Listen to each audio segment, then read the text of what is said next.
So for those of you who don't know me, let me introduce myself. My name is Mike Suprovici. I am the head of acceleration here at VC Lab. Prior to starting this initiative, I was leading portfolio success at Founder Institute, where I helped thousands and thousands of companies like raise capital, raised 13 funds together with Tadeo Resi, our CEO.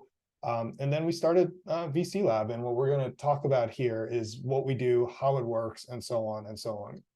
But just really briefly about myself, I've at this point have helped hundreds of new and emerging managers close their funds and help them with their strategy. At this point in time, VC Lab has sort of become the way that most new managers or emerging managers are starting their firms. And so what I wanted to do today is sort of give you a brief presentation about the program, how it works, and so on and so on. And then I want to answer all of your questions. So these webinars are designed to be highly, highly interactive. So if you have questions for me about anything related to the program or anything like that, you can put them into the Q&A. So at the bottom of your screen, there is a Q&A button that you can hit, and that is going to enable you to ask me any questions. You can also upvote those questions, which is also something that we use a lot, because a lot of times what ends up happening is we end up getting lots and lots of questions sort of towards the end. So we have to prioritize somehow. Okay. Notice how there's a chat on the right-hand side. Feel free to introduce yourself, okay, in the chat, but don't talk about your thesis, okay? So don't say, I'm raising a fund that's going to do X, Y, Z, okay?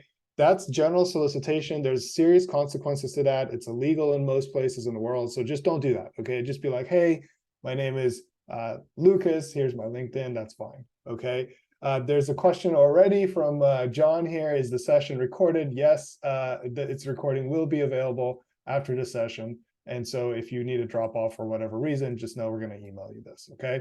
So without further ado, let me go ahead and share with you a brief presentation about VC Lab, kind of how it works and everything. And then we'll go ahead and hop into sort of like the question and answer session, okay? All right. So, VC Lab is a 4-month accelerator for new and emerging venture capitalists, okay? It is 100% focused on helping you achieve a closing in the program, okay? This is a closing program. It's not I want to learn about venture capital sort of program. You're going to go into the program and you're going to come out with a closing on your fund, okay? And that's going to happen in, roughly about 4 months. Some people take a little bit longer, some people take a little bit less. But everything in the curriculum, everything that we're going to talk about has one purpose in mind, just to do a closing, okay? This is not like a learning program. This is a closing program, okay? And just to put this into perspective, it typically takes new and emerging managers roughly up to, 18 to 24 months to end up doing a closing.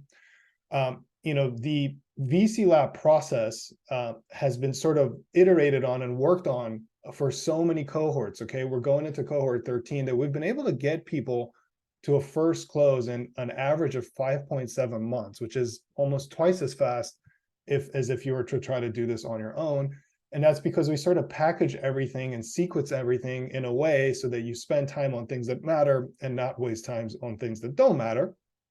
And we have obviously a lot of the accelerator benefits as well that also help you to achieve a closing much, much faster, okay? And I'll talk about that in a little bit, but I just wanted to make this abundantly clear that, the whole purpose of this is to get you to a closing. And if you're like dedicated to that, there's probably at this point no better way to get to a closing than through this process that's been iterated on for over, 12 cohorts, okay?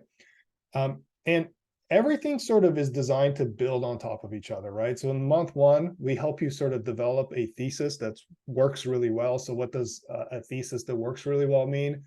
It means that if you tell somebody a 1-sentence thesis that's a limited partner that's, possibly willing to invest, they would say, yes, I'm in, or I'm interested based on that one sentence thesis. Okay, this is really, really hard to do. And we spent a lot of time on that in month one, because once you do that, that sort of creates what I call like the golden triangle, when like the perfect thesis meets the perfect GP meets the perfect LP, magic happens, right? And then you know exactly who to go after. You go after the right LPs efficiently with the right pitch, and so on and so on, okay? Then in month two, we start working on building your materials, such as like your deck and things like that. And, there's no sense in building a deck if you don't have a good thesis, okay? Because all a deck is sort of a, an increase of the thesis. In other words, you're expanding the thesis into the deck, right? In month three, you sort of accelerate all of your pitches. So everybody's going to start getting commitments, just so you kind of understand the pace of the program. Everyone's going to start getting signed letters of intent, okay, from limited partners right here in month one, okay? So this is a closing program, right? By month three, you're sort of accelerating that, because you know sort of your LP archetype, you know exactly, kind of how to pitch them correctly and so on. So now you're sort of accelerating that pretty dramatically, right? And then in month four, you sort of start organizing a closing, and you end up closing on your fund, okay? And to give you sort of a sense of scale about this program, at this point, almost half of the new venture capital firms created worldwide are coming through this program, okay? So we've seen this happen everywhere. We've seen it's happening all over the world. And this whole entire experience is truly global. So a lot of times like, well, can this work in my insert country or in my ecosystem or in my whatever? Like, we've seen this kind of all, okay? This program was global from the beginning, and it's continued to be global. The methodology that sort of improves year over year, cohort over cohort, applies throughout the rest of the world. And we're on track to basically do over 410 venture capital firms, okay? So we've got just a lot of experience. We've seen a lot of things that work, a lot of things that don't work, and we bring that into sort of all those learnings into sort of like your cohort, okay? So I want to kind of spend a little bit of time just speaking about a couple benefits about the program. And then what I want to do is stop the presentation and get into all of your questions. So if you have questions for me or anything about this experience, there's a Q&A button at the bottom of your screen. So I'm not monitoring the chat for questions there at all. So just wanted to put that out there for everybody, just in case. You just put them into the, just put them into the Q&A, okay? And so that way I can go ahead and prioritize them and upload them. Okay, so a couple benefits. So first of all, we have a structured curriculum, and we rewrite this curriculum every single cohort, okay, based on things we've learned from previous cohorts, based on market conditions, like if the market conditions change, based on timing, okay? There's like a thing called fundraising seasons, okay?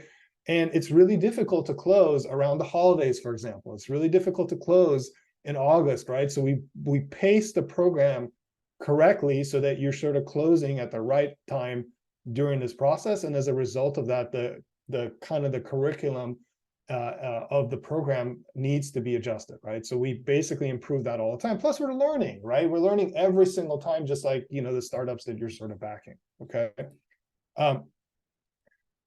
Second benefit, you're getting 2 weekly mentor sessions, right? So you get an AMA with myself. That, for everybody who doesn't know what an AMA is, it's a Ask Me Anything with myself and Adeo, where we sort of answer any sort of questions that you have about the program, okay? We also have several sort of specialized tracks. For example, we have an emerging manager track. So if you're on Fund 2 or Fund 3 in a series, we have a very specialized curriculum, very specialized, kind of AMA for you. Same thing with venture studios, same thing with crypto, and also fund of funds, okay?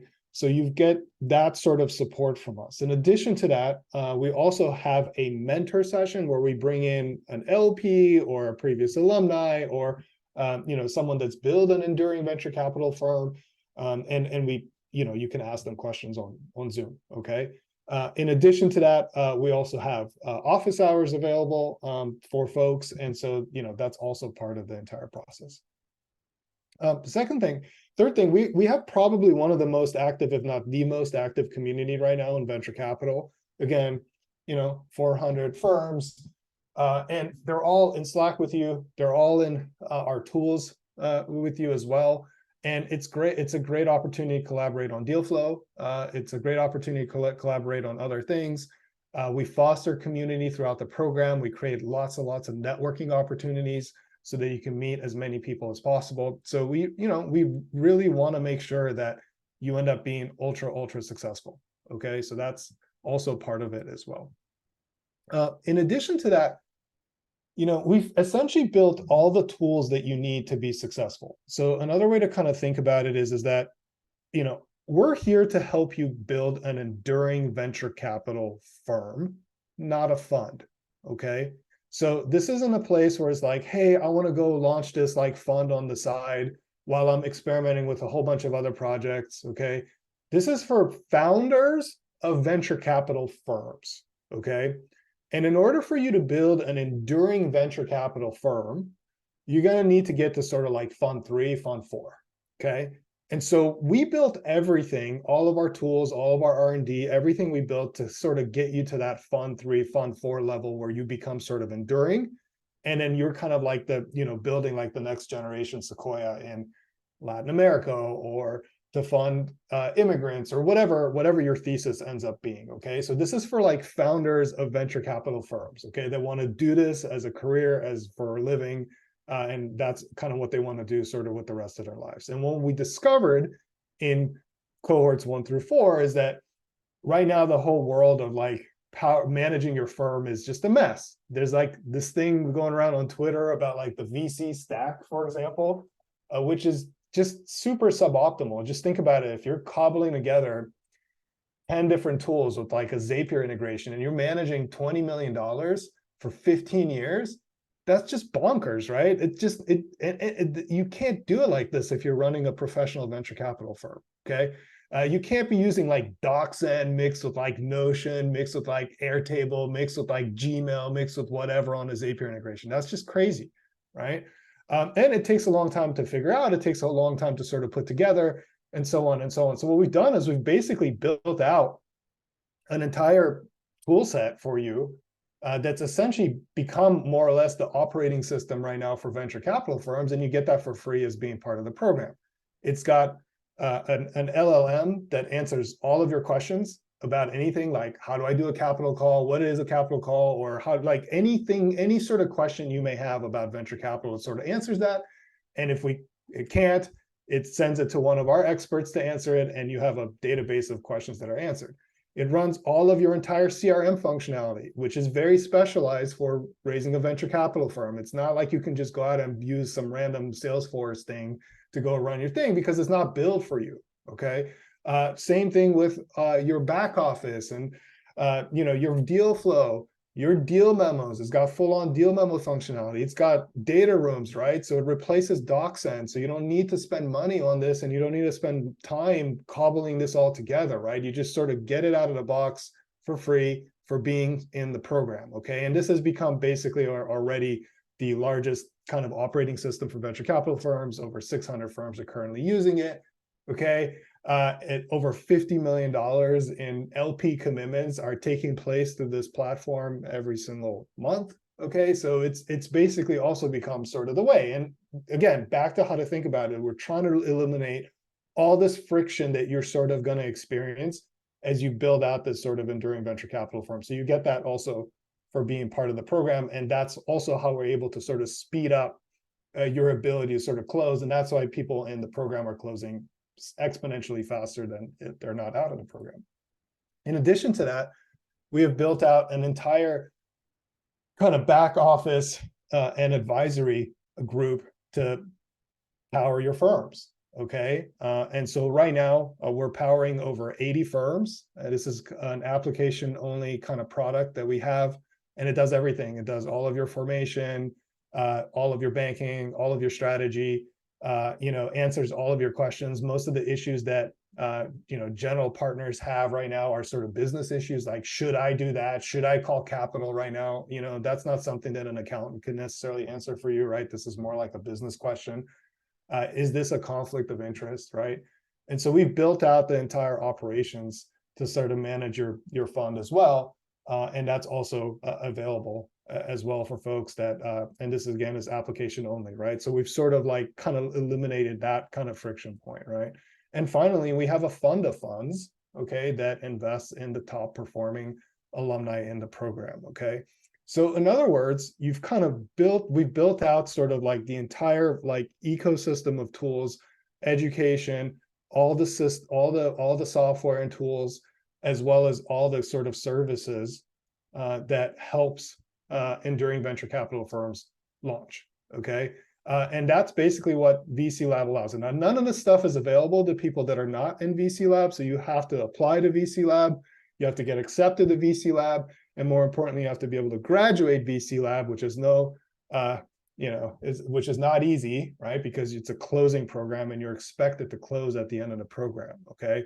And so that's what we are here in a nutshell. We're here to help these sort of enduring venture capital firms that share the values and principles of the Mensarius Oath build top decile firms, right? If you all are building average firms, then it's not really that we haven't achieved our mission, right? And in order for you to achieve your mission, you have to be ultra successful. And so we're here to sort of help you do the same thing, okay?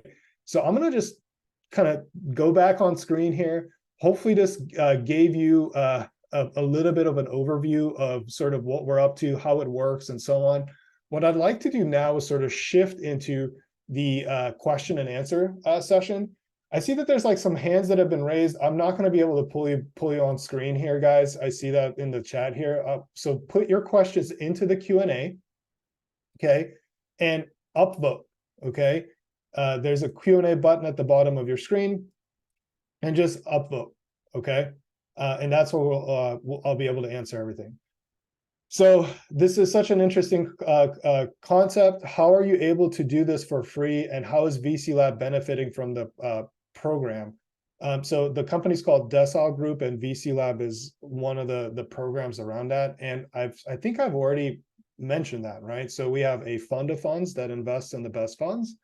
We have an entire back office suite, right? That is application only. So the best performing firms in the accelerator can apply to that. And that we charge for, because again, it requires people and things like that. And so yeah, it's a really good business, right? It's an entire business model that's designed around people being super successful versus just sort of like servicing someone, right? Or charging them for education or something like this. It's like we've aligned all incentives around people being super successful. Hopefully that makes sense. Okay. Does the program deal with venture funds that are in the impact space, like in the impact investment space? Yes, and as a matter of fact, Dirk, we are hosting an event tomorrow. Okay, it's called a Meet the Managers event at the same time tomorrow. So we'll put this in the chat for you all. And it's entire. You can talk to several alumni who are focused sort of in impact, and it's impact is kind of a broad word, right? And we can figure out how to determine that, but it's a huge component, of course. Like we want to help people launch funds that are funding things that matter, right? So one, they have to be super ethical, which is why we ask everybody to share the Mensarius Oath, and we keep them super accountable throughout the process. And of course, we want people to fund things that matter, right? But that also turns out that that's a good business, right? Because if you're funding sort of these things that sort of matter, like impact and stuff, those are solving some of the biggest problems in the world, right? Those startups are, so they can become very big, very fast. Does VC Lab have an in-house legal department to help with compliance, SEC-related issues, which are essential to operate VC and execute securities transactions in the US? So the way our back office works is that we have actual partners, right? We have partner law firms and things like that we manage, so that you don't have these incredible, crazy legal bills of hundreds of thousands of dollars, right? But essentially, the answer is yes, except that we've managed that through partners. All right. What funding for typical close range of first close? Look, this is most first closes for, irrespective of if you're in a program or not, or should be in the sort of like 10 to 20% range of the fund. Okay, that's generally how you want to think about the first close. So if your fund is under 5 million, it should be at least $1 million, right? And if it's above that, it should probably be higher. Okay, so hopefully that answers that question. Do we have ongoing one-on-one or group presentation to LPs during programs like startups pitching to investors? No, okay, that doesn't work for this. And by the way, everybody, a quick rant, right? If you're getting sort of people telling you that they can sort of help you with LPs, help you with investors, you should just like run away, okay? Because this doesn't work, okay? So first and foremost, there are serious like regulations around this stuff where you can go to jail, okay, for like pitching LPs in like a public setting by putting stuff on, LinkedIn. This is why I told everybody when we first started, don't put your thesis in the chat, okay? This is a public webinar. And we'll share sort of like the general solicitation article there as well. So the idea that you can sort of do a demo day, okay, for a fund versus like a startup, that's just not even like legal in most jurisdictions in the world. In addition to that, it doesn't work, okay? Think of it like this. This isn't like you have a startup, okay, where you have like traction and a product that investors can sort of like, diligence. You're a professional money manager, okay? What you're saying, what your pitch is, okay, is like, hey, wealthy individual, let me manage your money for the next 10 to 15 years by investing it in what's arguably the riskiest type of investments there are, which are startups. And that's going to allow me to overperform versus all the other money managers that you have or other investment products that you have, right? It's a really complicated process, right? It's not like someone's just going to sort of commit to your fund like they would in a startup, okay? Like these are going to be people that that sort of trust you and so on and so on. That's why none of these brokers types things, which are, by the way, legal in most places, work, right? Because these are like sort of like missionary type of, like pitches to people that you sort of know, to people in your network. And that's why you can't just expect any sort of like large organization to sort of just provide you with introductions to limited partners that believe in you and in your thesis. Okay, so this just does not work. So if you see anything that says, hey, I'm going to help you with finding limited partners, everyone, that just doesn't work. Okay, that being said, there are a ton of LPs. We have them coming in as mentors. There's a bunch in the community and so on and so on. Like I said, there's $50 million worth of LP commitments that are going into the funds that are in Decile Hub a month, and that's going up every single month. Okay, so just wanted to put that out there for you. But if you're coming into this thinking, oh, I'm going to get limited partner introductions, it's not going to work, right? You're going to be disappointed, and you're also just going to fail. Like there's no easy way to sort of go about this. It's going to be people that sort of know you well enough to sort of trust you that you're going to be able to manage their money for the next 15 years really, really well. Okay. Are the tools for global funds or only suited for US funds? No, this is a global program. Okay, like I said, in my slide, I'm not sure, maybe I joined a little bit late, but we power funds all over the world. All the tools are designed. The curriculum is designed for a global audience. Okay. I think I've already answered this question about how many LPs does VC Lab introduce you to. So no, we don't do that. That's a bad idea. Don't do that. Okay. If you want me to go rant more on this, I'm happy to do it, but I'll leave it at this for this. What do you miss the most from applicants? So for example, do most applicants struggle on the clarity of their vision, uniqueness, impact strategy, or something else? So I'm not really sure how to answer this question, Connor, but maybe a way to kind of look at it is as follows. We look at a number of factors during the application process. Okay, so first, one of the things that we look at is does the person come in with the right expectations, right? I've got a number of people already kind of asking about LPs, right? Like, can you introduce me to LPs? What I need right now is introductions to LPs. Everything else is fine. that to me means that you're probably going to fail in the program, and you're probably going to fail in fundraising, right? Because there's no easy way to do this. There's no like magic formula that's going to get you LPs. Okay. So that means that we're sort of misaligned on expectations, and you're sort of going to struggle in the program. And I don't want to have to sort of fix that in the program. So that's one. Another one is when I see people, like, for example, that have super unrealistic expectations about what they're going to be able to do. So if I see somebody have like a 100 million euro fund, and you've never managed money professionally before, I am not going to like go through sort of like I'm not going to go through that process of trying to talk you down from 100 million euro to like 5 million euro, which is where you should actually be, okay, to run a fund. Like, I'm not going to deal with that, right? Because it's like you have misaligned expectations. Like, if you think you're going to raise 100 million euros, if you know you've never managed money professionally before, you're going to like struggle. And you're even going to struggle if you're an emerging manager and your first fund was relatively small, okay? So that's another thing we look for. Then we look for kind of like, sort of like, let's call it like the thesis manager fit. So I don't know, let's say you're like a physician or a doctor of some sort, and then all of a sudden you're like telling me you're going to build some sort of like crypto fund, and you have like no experience in crypto whatsoever. I'm like, there's like no match there. So it doesn't like make any sense. Like, why are you like uniquely qualified versus the hundreds of people that are on this webinar today that are also thinking about launching a fund? Plus the 10,000 people a year that apply to VC Lab, okay? Plus the 400 people that have graduated, right? Like that allow you to sort of win in this sort of competitive environment. So I just want to make sure that you're sort of going after the right things. And then the final thing is we look at your network. If you don't have, VC is a network business. If you don't have a sufficiently large network, you will fail, right? You will fail at raising capital. You will fail at getting enough deal flow, right?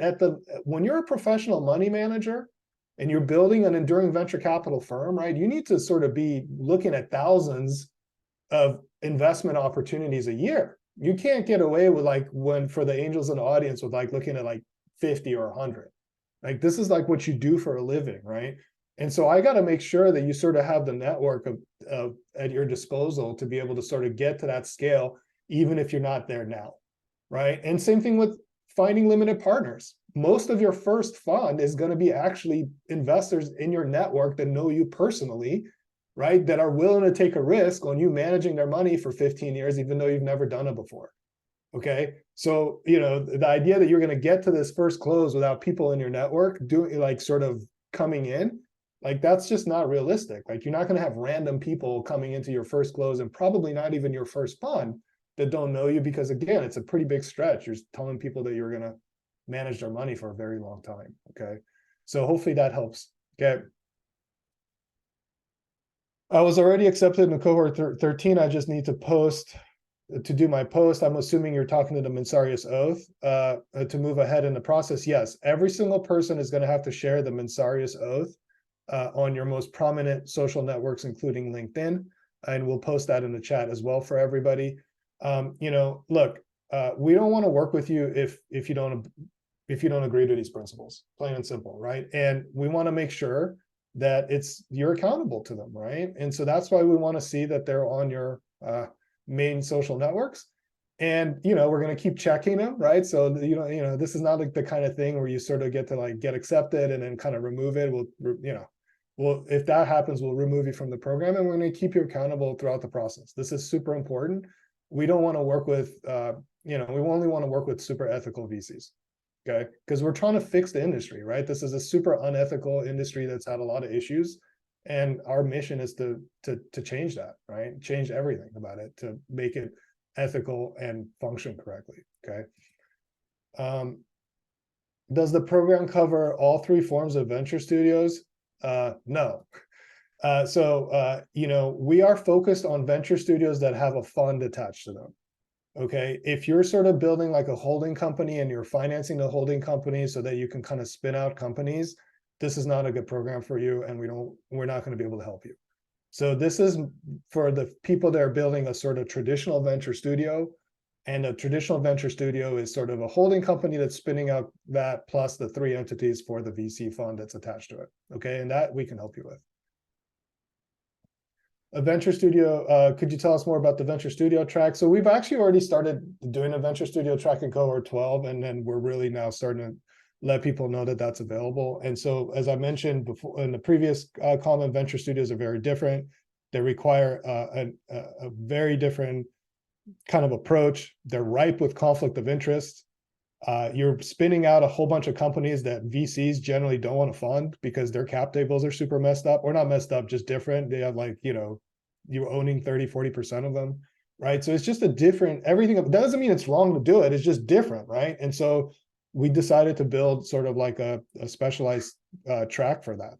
And we have series of AMAs. We have a community in Slack for venture studio folks, so that you can sort of navigate all these like crazy conflict of interest that you're going to have to deal with. And if you're sort of interested in learning about that, there's an article in the chat about that. Okay.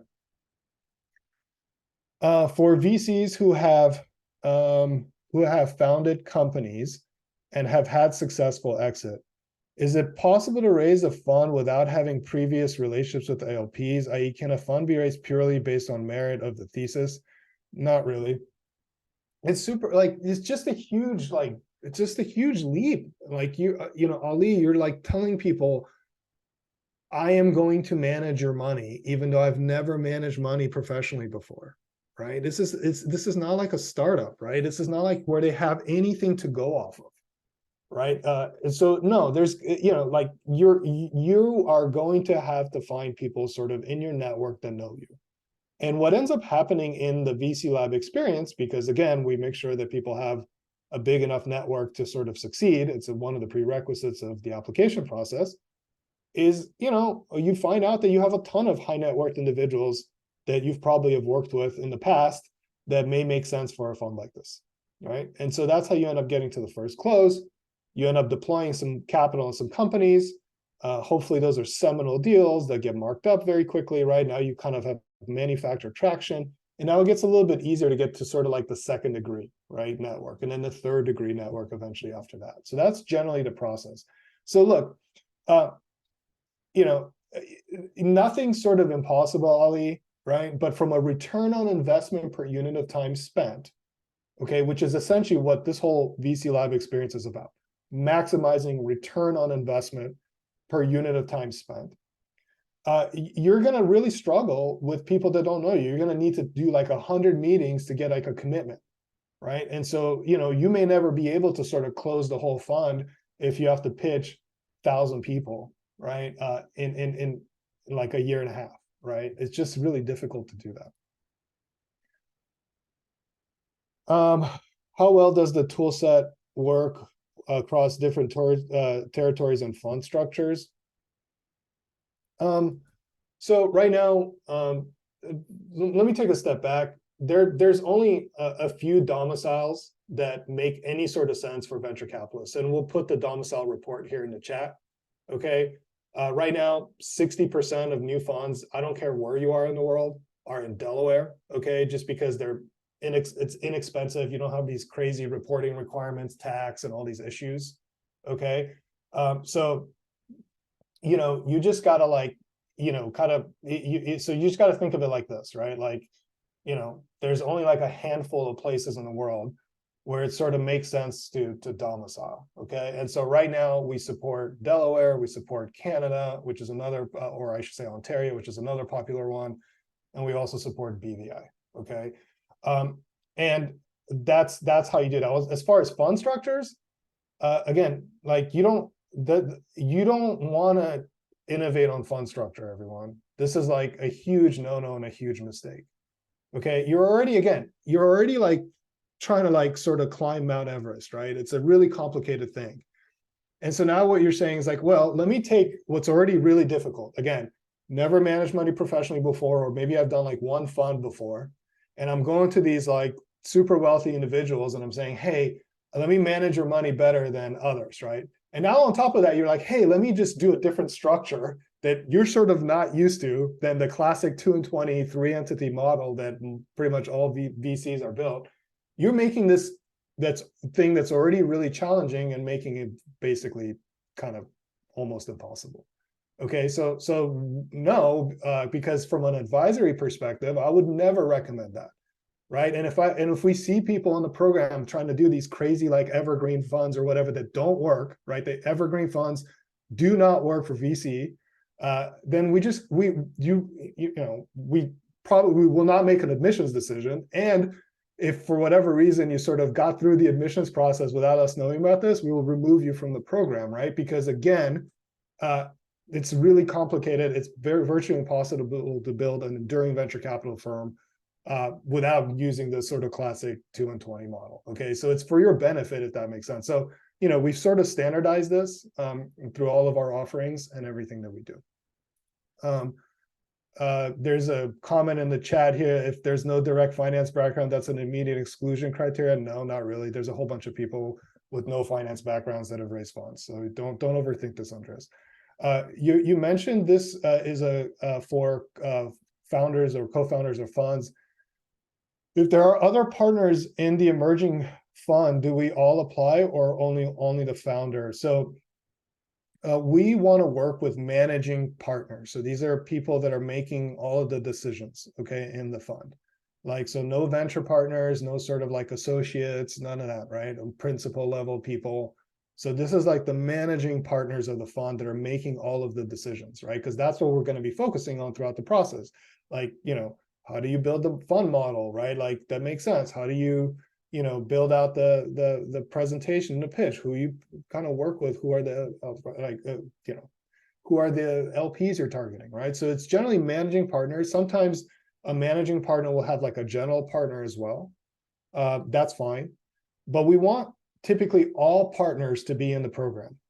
Okay, because if you're not if you only have like 1 or 2 partners in the program, what ends up happening is that the partner that's in the program ends up like being like right here, and then the other partners end up like kind of here, and then they always have to sort of explain why you were making the decisions. Like when I'm like sort of beating up on you that your font size is too big, and then that makes perfect sense to you that you should lower your font size. Now you have to go in and tell all of your partners why your 20 million euro fund actually should be like 10 million or 5 million, right? And so you're going to constantly have to deal with that. So it's just not great. It's also a great way to sort of stress test your relationships, because you want to make sure those relationships are robust before you even start to kind of form a fund.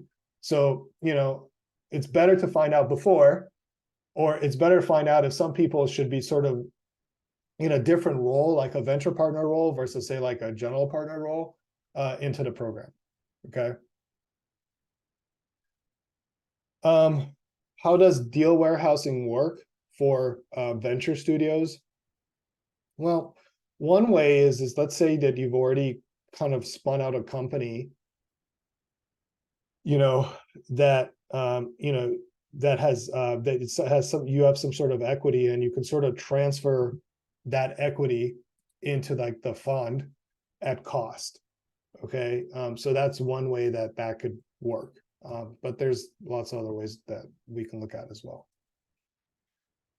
Is this solely for VC firms already in the making, or is this also for those who search for co-founders to share operative executive hats and hope to find those here? So we've had a lot of people who have come in with just an idea and ended up building a venture capital firm that they are sort of doing this full time. Okay. At some point in the program, though, Andres, you're going to have to go all in. Okay. Like you can't just like expect to do this sort of part time. It's okay initially when you're figuring things out, but not towards like the end. Okay. But I want to kind of take a quick tangent on, co-founders and stuff like this. And this is not like a startup. Okay, you're owners of the fund, so you can only work with people, or you should only work with people that you know extremely well. Okay, you can't just like go find a co-founder in the program. That doesn't work like that. The only people you should be partnering with are people you've worked with and had experience working with for the last 10 years. Okay, and then you're going to say, we're going to be managing these people's money for the next 15 years together. This is what we're going to do. Okay, this isn't, you don't have like the same kind of mechanics. You don't have like the vesting and stuff. And it's, these LPs are going to start pulling out, or basically it's a mess if you sort of break up after you've done like a first close or something like this. So you want to make sure that the people you work with, they're super serious, right? And that's why the program's great, because we put a lot of pressure on you to succeed, and it stress tests all of the relationship. And some people realize, you know what, I don't know if I want to do this. Like, I don't know if I want to go all in on this. Okay. And then maybe you're like, I want to go all in on this. Great. Now you have like maximum alignment. Okay. So do not partner with people that you don't know. How likely is it to get investment from Decile Capital? If I have 2 million soft committed already for the $5 million fund size, Decile Capital funds like the top 5% of alumni. Okay, so I don't know. I mean, it really depends on kind of your fund and what you're doing. The fact that you have 2 million soft commitment is not going to like really impact a decision for Decile Capital, right? We want to see how you perform in the accelerator. We also want to make sure that we're sort of able to help you, right, succeed, that you're taking our advice and stuff like that. So it's like a long way to go. I would certainly not join the program for Decile Capital. We're just trying to show you that we're sort of building out all of the kind of tools that you may need in the future. What is the time commitment? Great question, John. And what we should expect. So basically the way it's going to happen is like the first kind of quarter of the program, let's call it like that. If you remember that chart with like the thesis, the materials and stuff like that, that starts sort of like at 25 hours a week. And again, this is not stuff for the program. Like I want to be very clear, because a lot of people are like, well, the program is on top of everything else I'm doing for the fund. No, it's like what you're going to be doing for the fund. It's just that it's packaged in a way so that you're focusing on the right thing at the right time and not putting any time into things that don't matter. For example, where you're going to domicile your fund, doesn't matter. Who your lawyer is going to be, doesn't matter. If you have actually incorporated your fund already, okay, you've probably made a huge mistake and you're probably going to have to throw that away. Okay, this is very common. Okay, this is a huge mistake, right? So that's usually like the last thing that you do. When you have 20 million hearts or 10 million or 2 million, whatever the number is, hard circled, that's when you end up like sort of starting that process. Okay, so back to your question, you start at 25 and then it starts to go up, right? It starts to go up because you're going into this all out kind of closing mode. And so by the time you reach sort of like the last part of the program, you're going to be basically putting in 40, 50, possibly 60 hours a week into closing your fund, right? So this is again, a closing process. It's not, this is not time commitment for the program. This is all stuff that you need to do anyway in order for you to launch a successful venture capital firm. And so, if you're already sort of doing that, all this does is sort of like recalibrate and make sure that you're focused on the right thing so you don't have to waste time thinking about things that don't matter. Should I have a strong thesis going into the program? No, like thesis is really hard, right? That's why we spent a whole month on it. It's one of the hardest things you have to end up doing in the program, right? Think of it like this, Jonas. You need to have a 1-sentence thesis that if you tell an LP that sort of knows you, they'll say, yes, I'm in. Okay, so to get to that level where they're like signing a letter of intent basically off 1 sentence, it takes a lot of work, and we're going to help you there, but that's what happens. When 1 in 5, people are like, yes, once you say this 1-sentence thesis, that you've got something that's sort of really good that you should try to kind of scale up your your fundraising process around. Does VC Lab take any of the management fees or carry over the fund? Yeah, so no, it's a free program. This isn't freemium, everyone. This is like free. Okay, everything that's sort of premium for us, which is like the back office stuff, you have to apply for, and we only work with the best of the best, right? And there's a reason for that, because we're really trying to focus on quality. And so, the program is free. We have no expectations that you use any of the tools or any of the things that we have, and you have to apply to work with us for anything that's like premium, right? So we throttle all of that on purpose because we only want to kind of power like the best firms. Okay, so we're not, this isn't like a marketing program or something, okay?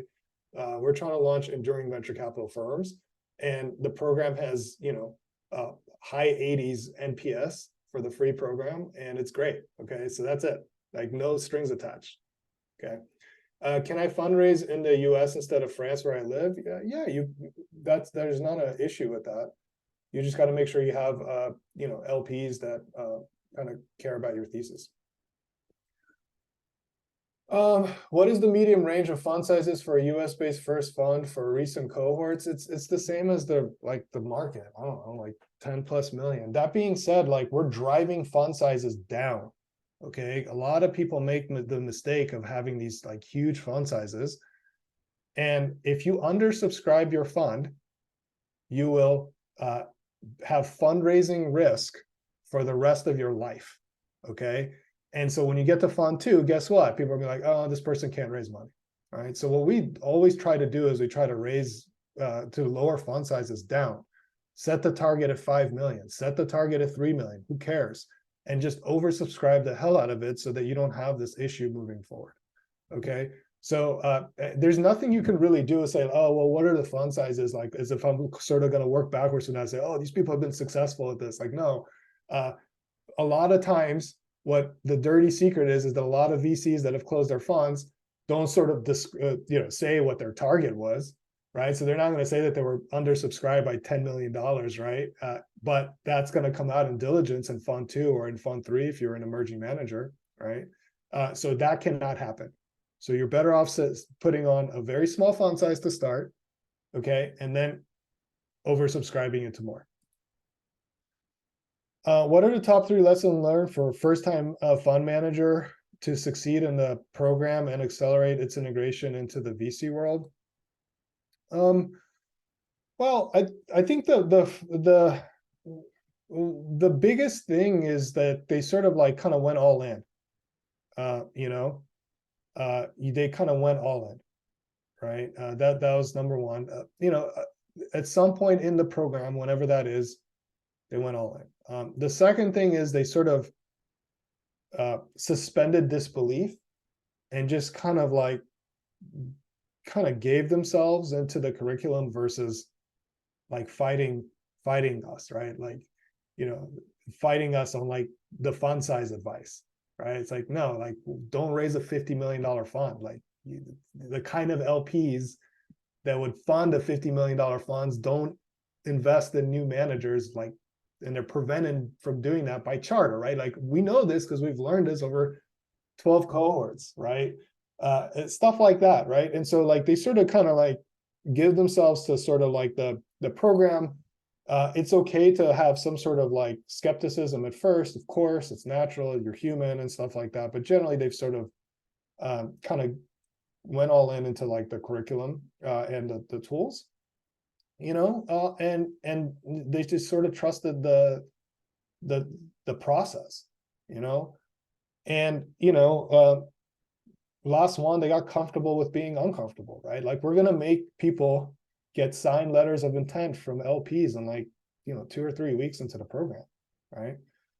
And a lot of people are not going to necessarily be comfortable with that, right? Just because they feel like they're not ready. And the people that succeeded just ripped the Band-Aid off and they realized, oh, great, they actually did want to invest in my fund, right? And then that kind of set them off and ended up like being super successful.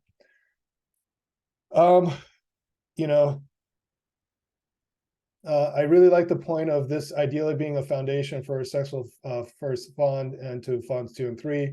Do cohort members typically stay engaged with the VC lab community after program completion? Yes, and that's why we also have an emerging manager track. So when you get to this, let's say if you're on fund 1, the first one, and you get into fund 2, right? You come back into the program so that we can help you with fund 2, which is a fundamentally different style of raise. And so on and so on, right? So yes, we have a very active community. We do a lot of events. We try to help wherever we can. So yes, it's very, very active community. It's probably the most active community in venture capital worldwide. Will the program be 100% online, or will there be in-person sessions too? Or also recordings available? Yes, it's 100% online. We make recordings available. We know you're busy.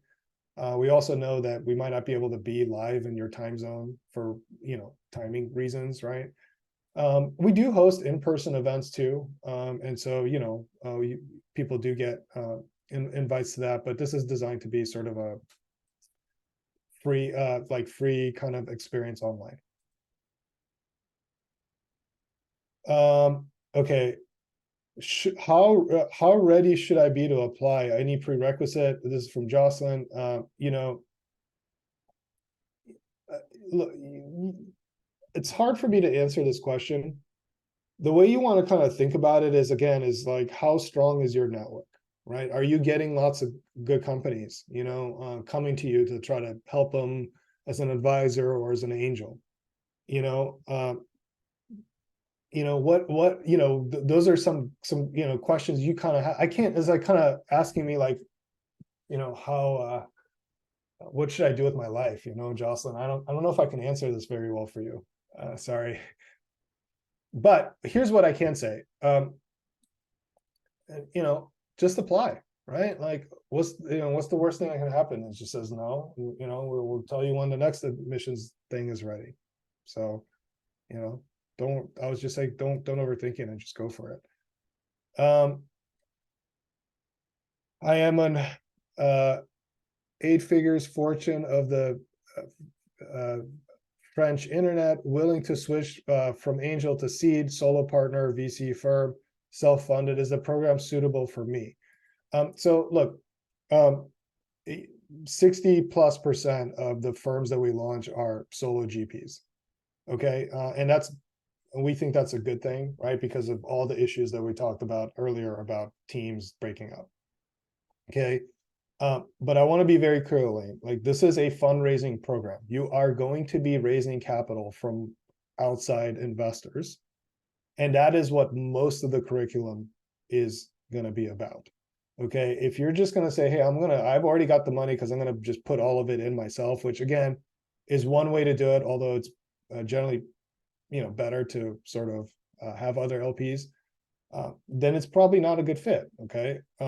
This is a fundraising program. We're going to be spending 16 weeks basically on how to pitch LPs, right? That's what this is mostly going to be about, because you're going to have to do a close at the end of the program. So if that's not kind of where you want to go with this initiative, all good, maximum respect. But I also want to make sure we're sort of aligned on expectations there. Okay. Is there a fund partnership system to link offshore VC funds in order for institutional investors to mitigate UBIT taxes? So I don't really know what you're sort of asking, Larry, but let me be very clear. Everything you've sort of mentioned here around institutional investors, these are like not great archetypes for anyone that's sort of a new or emerging manager. Okay. I don't know if you heard kind of what I said before, or maybe it's just because you put this question in early. Institutional investors are prevented a lot of times by charter from putting money into new managers that have never done this before, because it's super risky. Okay. There's very few that do that, right? So we're one of the ones that are doing that. And there's maybe you could maybe count them on one hand that do that. And even those don't do it until you at least have done sort of a first close at a very minimum. And most likely it's going to be sort of in your last close if they're even going to come into fund one. So this is just not a good archetype investor. And even for the fund two, so now you're sort of barely considered an emerging manager. So you move from the new manager to barely emerging. Even then, they generally like to see performance of two funds or so before they sort of are able to perform their level of diligence. Okay, so I know you've kind of asked me about this partnership system, but I also want to be very clear for people here that are sort of kind of fundraising. That's not a great archetype. We don't have a partnership right now for what you're asking here. But let me be clear also with regards to taxes. Okay, never ever give tax advice to your LPs. Okay, never try to sort of support them on tax advice. That can get you in a lot of trouble. Okay, so I can't answer the tax question either, but Never give advice on tax, okay, everyone? That's kind of a mistake. Can startups meet with investors on the platform? So our platform is designed for VCs, okay? And so sure, there's part of the Desal Hub, each VC is going to be able to have like a forum where startups can invest in. We're even working on a common forum where startups can sort of apply, and that'll automatically get routed to the right person with the right thesis. People share investments together, but it's not really designed for for startups. It's designed for venture capitalists. Can you share insights on the most interesting application videos you've received from the cohorts before? I mean, I can't really go that level because obviously they're super private. But when I see when we look at the applications videos, we ask ourselves, is this like someone we would want to back, right? We would want to invest in. It's part of the process. Are you presenting well? Like if I see you walking in a park while you're recording your application video on Zoom, that's not so great. And so usually the best ones are able to sort of like show or talk about what they've done in their past that makes them sort of uniquely qualified to execute on this thesis, whether it's angel investing experience, whether it's advisory experience, whether they've had a network of like founders, whether they've been like an accelerator leader to fund these companies in their thesis, and they're able to sort of articulate that incredibly well. And that really, helps. But again, it's a cumulative score. So video is part of that score in the application amongst all the other factors like, your LinkedIn network and stuff like that. And so, and we also want to make sure that everything matches. Right? Did the things that you say in your video match what your background was or something like that? Let me get to one more question here, and then we'll go ahead and get started. And we'll go ahead and wrap this. So everyone, again, we're doing a Meet the Managers event on Impact tomorrow at this time. We'll post the link in the chat here for everybody. It's going to be really, really fun. You're going to get to meet some alumni. You're going to get to see me again as well. They're going to talk about sort of like their experience. You could ask them about their experience and so on. So let's see here. Let me pick a question. There's a lot of like VC lingo that gets tossed around. Is there a must-read book I can pick up so I can fill in my knowledge gaps? John, I wouldn't do that, right? So we have a program, it's called Venture Institute, and that is what it's designed for. Because what's happening in this sort of like opaque industry is that people use all sorts of weird terms, and there's like no sort of like standardization. And a lot of the things that you read online or even in books are generally written by people that are sort of more junior, and don't have as much experience. And so we are fixing this through a program called the Venture Institute that's designed to teach people about venture capital and all the core concepts and what the terminology is and so on and so on. In addition to that, again, if you get into the program, Desal Hub does all this for you, right? You can ask it a question, what does XYZ term mean or whatever, and it'll give you an answer. Because we've been doing this over 12 cohorts now, right? And so we have all of that information all in one place for you. And then finally, there's also our blog on Go VC Lab that kind of goes into these topics very tactically, because again, that's also sort of missing from the internet right now. Okay. There is a book called like VC, if you want to like learn about sort of the kind of how the industry kind of progressed. I would say that's a pretty decent book. But again, I would just be very kind of wary of most of the information that you see online. All right, everyone, hopefully this was helpful. Please join us for the Meet the Managers event next week, and tomorrow, and I'm hopefully going to see you there. And then I'm looking forward to seeing your application. All right, everyone, enjoy the rest of your day. Bye.